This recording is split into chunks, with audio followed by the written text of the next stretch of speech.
In this video, I'll be comparing the Eureka NEC 280 Rapid Clean Pro to the Dyson V8. I believe it's Absolute. I really don't know the differences. There's an Absolute, there's an Origin, and there's an Animal. They're all supposed to be different.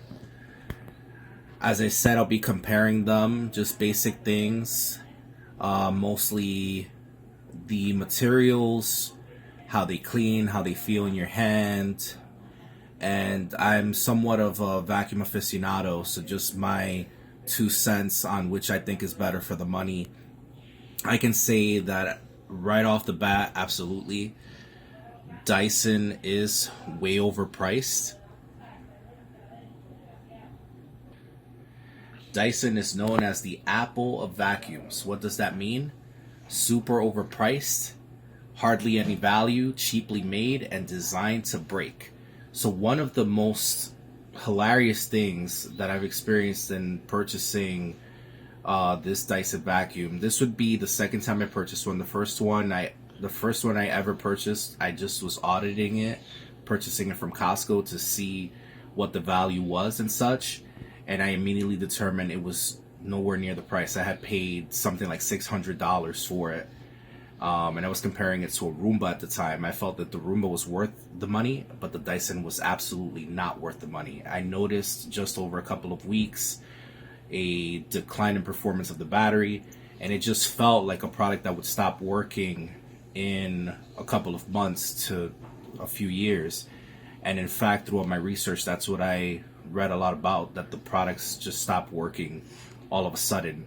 One of the things that I could show you right off, which is just highly ridiculous, is that the circuit board, basically containing all the circuitry for the vacuum, is located none other than exactly at the exhaust port for the vacuum, which I just find to be ridiculous. So there are a lot of YouTube videos out there where you'll see people taking chunks of dust off of the circuit board that's back here, because apparently that causes them to malfunction. The question I have is, in a vacuum that is quite, I mean, it's actually not a very large vacuum, but there's just so many other places that they could have put that.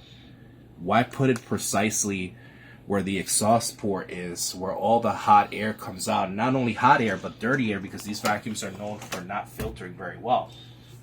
So that's just something that I could show you immediately that speaks as to the poor engineering of the vacuum. But as going back to what I was first discussing, is that one of the most hilarious parts of the experience of buying the Dyson vacuum is how you have the Sir Thomas Dyson, whatever his name is, talking about how the vacuums are tested and engineered for durability, and how they do all these tests. So he shows a video of them slamming it on the ground, and how they have robots vacuuming with the vacuums.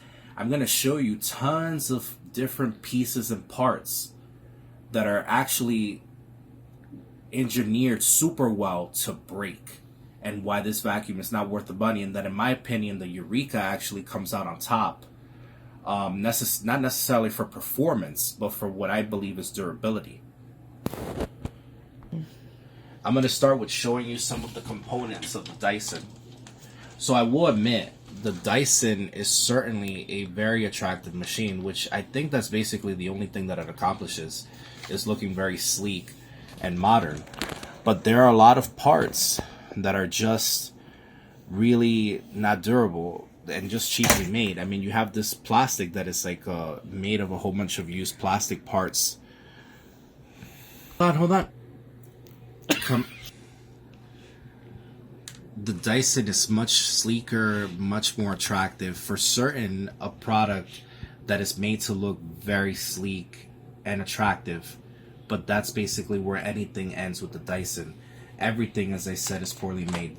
The circuit board that you have back here, where all the exhaust air comes out with quite a bit of dust. You have the trigger mechanism, I heard, breaks often. I don't like this concept of constantly having to hold down the trigger to vacuum. It just doesn't make any sense for me. As you can see on the Eureka has buttons that are on the handle. Now, once you turn on the Eureka, it stays on, and then you can turn it off and you can switch the modes. But there's no constantly holding down a trigger. The other thing is where the Dyson definitely has an advantage is the weight. The weight of the Dyson handle, and so the vacuum component in the battery and the handle itself where you hold it is substantially lighter than the Eureka model. The Eureka model is substantially heavier, and worse yet, for the Eureka model, it's about where the battery is. So the Eureka, as I understand it, has a heavier battery pack, and they put it right here in the vacuum. So for that reason, it's because it's offset. I don't know what it is. It just feels weird. It's heavy. It feels heavier, but the way that it's designed, it feels much heavier. I'm not sure what they did. It's just that somehow this battery pack being placed here, the way that they designed the handle, it just feels kind of awkward. So that is another thing I would say the Dyson is better, that it just feels lighter and it feels more maneuverable. Now, I think that's gonna be it for the Dyson. I bet you it'll perform slightly better than the Eureka, but one of the things I noticed right off, the number one thing that I was investigating with this unit specifically is I purchased this off of eBay, and it's supposed to be a refurbished unit. Now, a whole bunch of fake reviews on eBay that I'm sure Dyson personnel and staff, etc., they were reviewing. They were saying how all the vacuums that they purchased on eBay were new and never used. A lot of the reviews were, OMG, they sent me a brand new unit. Those reviews are either fake or people who don't know what they're talking about, because I extensively went through this vacuum and there were tons of signs indicating that this has been used. They just refurbished it well. They cleaned it well and they refurbished it well. But it was definitely used. So if you're on the market for a refurbished unit from Dyson and you think it looks new, just look a little further and you'll see for certain that it's not actually new. So I started to disassemble a few things just to get acquainted with the model. And one of the first things I did was disassemble this portion and the bin.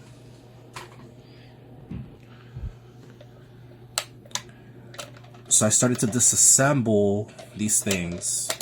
Now I can't get this off. Pause it.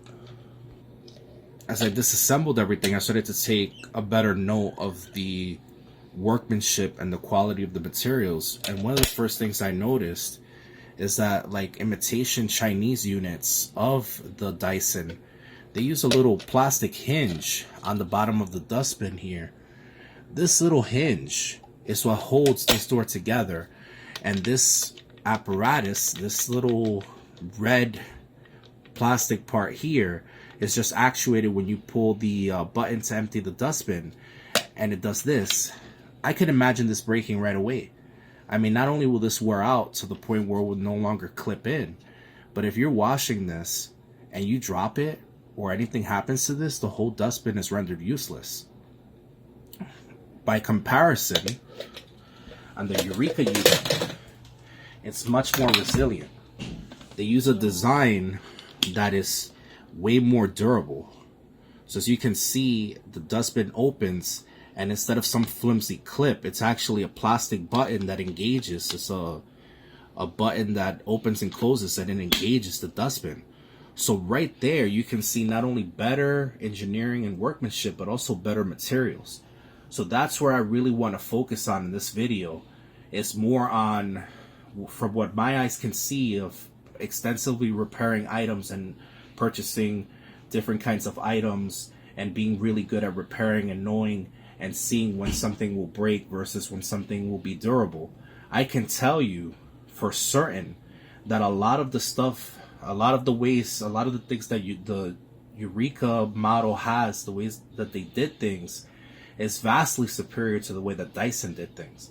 I'm not saying the performance on the Eureka is better, But from a durability standpoint, I expect that the Eureka would outlast the Dyson from very simple things, just the way that they did that opening mechanism, the way that the bin stays closed with that clip versus this nice little button that actually engages the lid.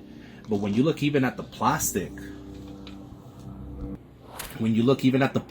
that's utilized for the Eureka versus the Dyson, you feel like a good, nice plastic with a lot of plasticize or nice and flexible.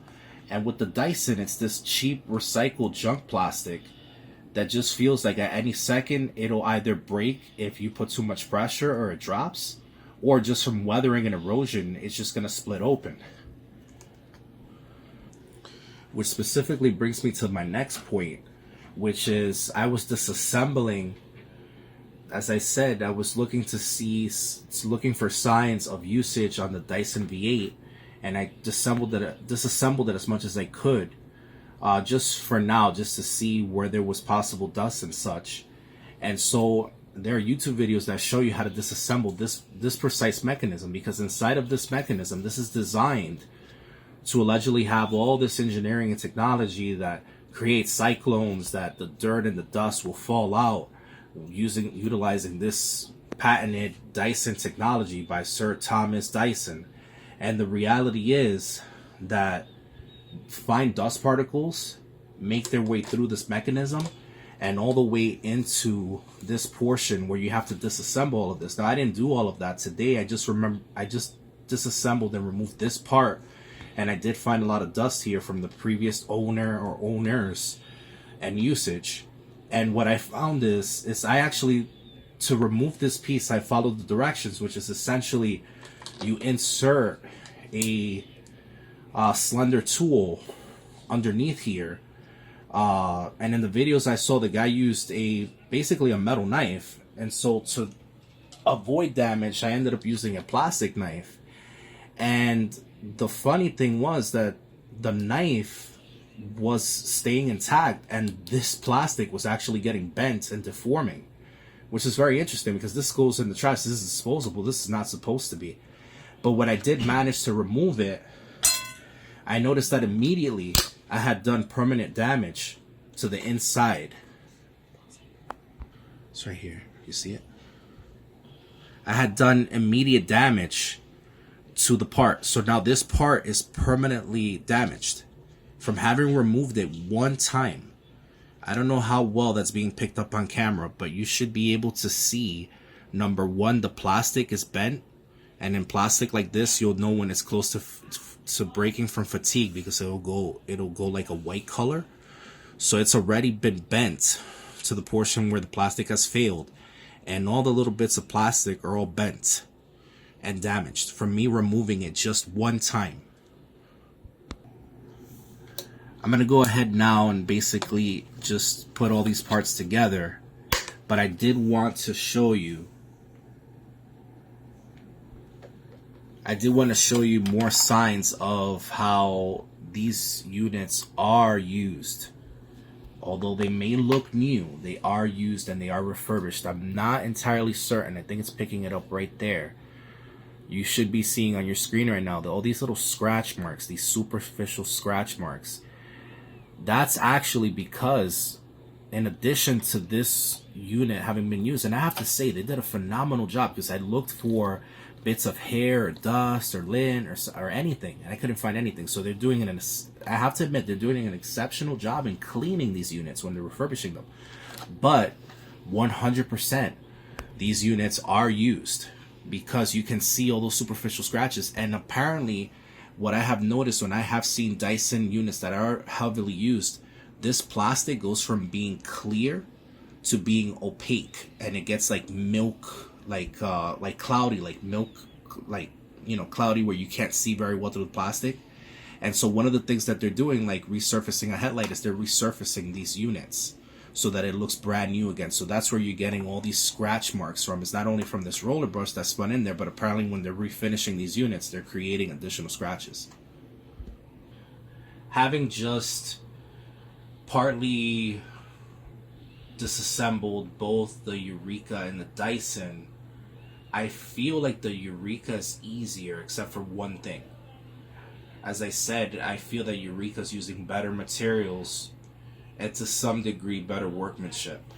I'll just show that real quick. So this would be releasing the dustbin on the Eureka, which is very simple. You have a filter here that you remove. It's a dust cup filter. And then you have this mechanism. You twist this. It has like a little imitation vortex thing inside of that. This separates, that separates, this separates, this comes out. So what I loved is when I cleaned out the Eureka, everything disassembled to very simple parts that I was able to do a deep clean on. And then basically you place this inside the dustbin, and that's it. Now where it gets a little finicky once you put in this filter is getting it in the Eureka. It's kind of a little weird. That's my only complaint in the process. Everything else beautiful, the disassembly of everything in the dustbin, cleaning out the dustbin. The reality is I ordered this open box on Amazon, and Amazon actually sent me this unit used. So I had to do some very deep cleaning on it to make this video. And whoever used it was a really gnarly person because it smelled horrible, smelled really disgusting when it arrived to me. And they ended up discounting it and everything, basically giving it to me for free. But it was really gnarly, and so to clean it out was an extensive process in terms of disinfecting it with Lysol. But as I said, since everything came apart and was so easy to deep clean and spray Lysol on and let it sit and then wash with hot water, I was very impressed with that. I don't think I would get away with that on the Dyson. If the Dyson were sent to me heavily used and poorly cleaned, I would not get away with being able to clean it to the point where it's like new. And I was able to do that with the Eureka, which speaks volumes on the Eureka unit. But putting this back, the only complaint is putting it back is a little weird. And it's because specifically, if any of you are struggling with this at home, right here, there's a little white clip that needs to actually clip into this mechanism. So just give it a good push, you see, as such. So that's my only complaint on the Eureka model. There's a little bit of a clearance issue here with this filter, and it just does not click perfectly into there. But once it's seated, it seems to stay put. I didn't read any reviews saying that this dustbin falls off. I did read that for example, for Black & Decker models, I read that the dustbin can fall off. From what I see, once it's in there, it's in there. There's just a little bit of a fitment issue. It's not hella flush, as they say. With the Dyson, it just feels a bit awkward. First, you have this button here, which, I just got it today. When I first saw the button, I was all like, oh, it's like a cute little automated button. I just pull on it here, and I just kept doing it. I said, oh, this thing's broken. And it's actually because the way to do it is you got to hold on to it. You get this awkward motion of pulling this out, which if this were have been oriented this way, supposed to open this trap door. You're not supposed to pull it all the way out, of course. You're just supposed to pull it somewhat. So I think the idea is to just about... There's also... There appears to be a failure with this machine, because from what I remember, you're supposed to pull this out somewhat, and then that door opens. But for whatever reason, that's not happening. I'm basically pulling this out all the way, and then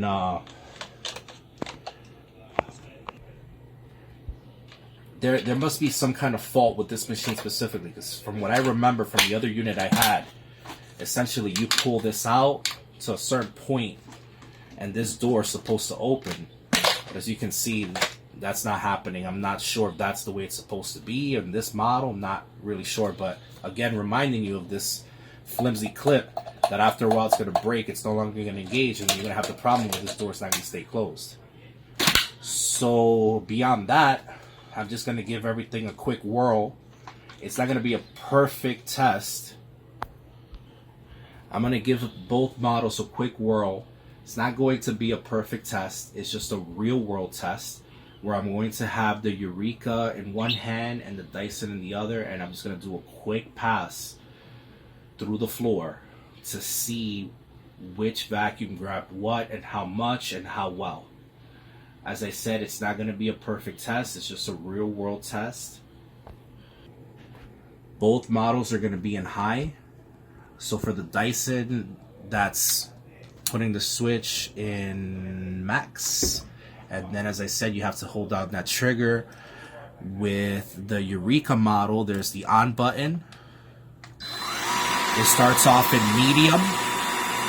Then you press it once for turbo. And you press it again to put it in low.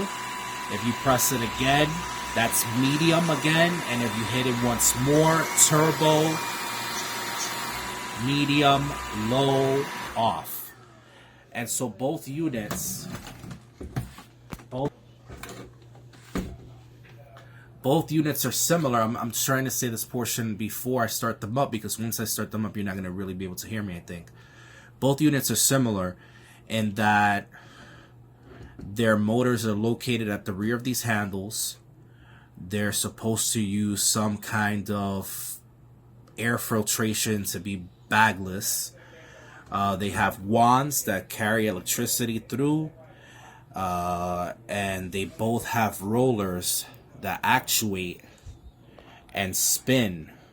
The Eureka model actually has 3 LED lights that light the floor.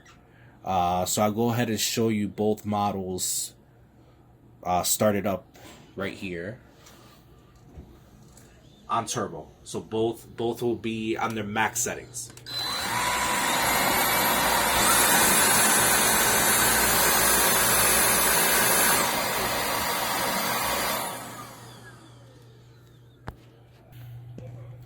One of the things that I really like about the Dyson model, and this is just like from an engineering perspective, is that it has this mechanism here that is like an articulating ball type thing, so that can swivel in a whole bunch of directions without necessitating a hose. The Eureka model unfortunately does have a hose, as you can see. And a lot of these models, or I should say in a lot of models that utilize a hose for that hinge there, what you'll read in reviews is that the hose breaks and then it renders that attachment useless. On the Dyson models, I haven't really read anyone complain about that. So that'd be perhaps the only feature on the Dyson model that is superior to any other model that's on the market. But hilariously enough, on this specific unit, I don't know if you can see that gap there on the right. It seems to be failing or broken. And that's how it arrived. Alright, so here goes the real world test. Both on max settings.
So we just wrapped up our very minuscule real world test. It's just to take a sample of how they perform. It's nothing spectacular, but just an indication. I tried to run them as equally as I could side by side, hopefully giving them a fair chance at the same amount of dirt and dust and debris that's on the floor. Again, this is a plus for the Eureka model, that I'm able to remove the entire dustbin as such without having to open it. Now, from what I can see, doesn't seem like the Eureka model captured much. And I'm not going to be able to do the same thing of removing the Dyson bin as such, but from what I'm seeing with the Eureka model, it captured some particles, some dust, and a little bit of hair. But I think the Dyson model takes it. For certain in this testing, I don't know if perhaps I gave the Dyson a better shot at vacuuming than I did the Eureka. If perhaps the Dyson passed over an area that had more dust. But I mean, I did it side by side. The Dyson did pick up much more, substantially more. In fact, it's about 4 to 5 times more, which is very surprising. I did not expect this. So what I'm going to do is I'm going to off camera vacuum a portion of flooring, and then I'm going to chase it. I'm going to empty both vacuums. I'm going to use the Eureka model first, and I'm going to vacuum as extensively as I can in that portion of the floor, and I'm going to chase it with the Dyson. If this testing holds true of the Dyson being superior to the Eureka, if I exhaustively vacuum a portion of flooring with the Eureka and stop, and the Eureka is not picking up anything else, and I chase it with the Dyson and the Dyson picks up some stuff, then that means the Dyson's superior in performance. We're going to find that out right now. What I can tell you right before I do this additional testing I mentioned is I believe wholeheartedly the Eureka suffers with total suction power because of this dust cup filter. This dust cup filter is very thick. It's a very thick filter. And the way that the Eureka model's designed, the suction has to make its way through this filter that is extremely thick. It's about an inch thick. Has to make its way through this filter and then go out, because obviously the design is not as good as the Dyson one. So let me do that testing and see what happens. So this just in, right before I do that testing I mentioned, it does appear that the results may be a little misleading in what I showed just moments ago. The difference is, and I mean that is kudos to the Dyson model, the dust and hair and everything that the Dyson picked up basically fell out into the dustbin. But on the Eureka model, as I emptied it out, I noticed a bunch of the debris and hair and dust, it actually remained inside the unit. So now, again, not necessarily a bonus or a plus for the Eureka. I mean, in fact, not at all. I mean, you want all of this to fall to the bottom of the bin so that you can easily empty it. But as you can see, just about half of the dust and hair that I thought it did not capture is actually just stuck inside of the apparatus there, but definitely captured more than I initially thought.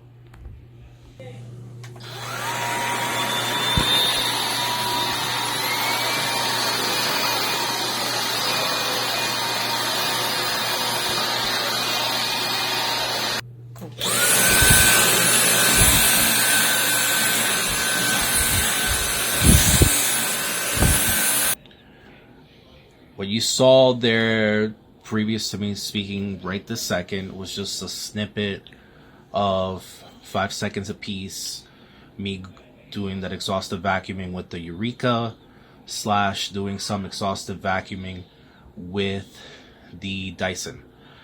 I used the Eureka on the high setting for a solid 3+ minutes. I vacuumed as exhaustively as I could, just that portion of flooring that can't be more than, I'd say, maybe 3 square feet. I just vacuumed till I couldn't possibly vacuum anymore, because obviously it should have been cleaned. If it could clean that portion as well as possible, 3 solid minutes on a grid, back and forth. What you saw in the video wasn't me vacuuming on the grid. I just showed snippets of vacuuming that portion of flooring, so you'd see the flooring, you get an idea of what kind of flooring it was. 3+ solid minutes on a grid, crisscross, redundancy. I must have vacuumed it 15 to 20 times over. Again, I did that 3+ minutes on the Eureka model. This is what I got. So it's pretty good. Certainly nothing to write home about, but it's decent. A good amount of dust. A good amount of hair. Sadly, because I don't want to report this, but I call it as I see it. The Dyson, which I only used, I would say, just about 40 seconds because the battery died, did collect some more dirt and dander, dust and dirt.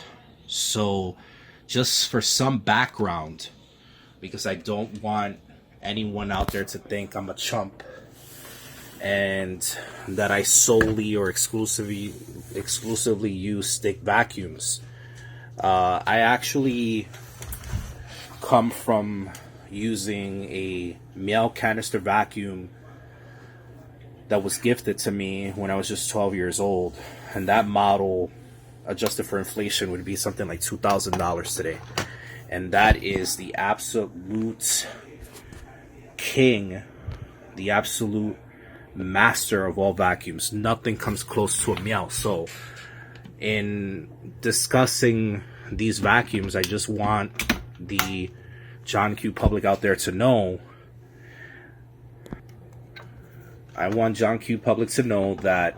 I'm not, like someone who just started vacuuming yesterday or doesn't know anything about vacuums whatsoever.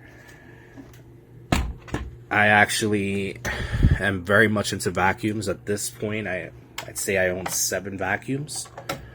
I have that Miele canister vacuum that, as I discussed, I received when I was 12 years old. Without disclosing my age perfectly, it is over 20 years old. And it performs exactly as much as the day that I bought it.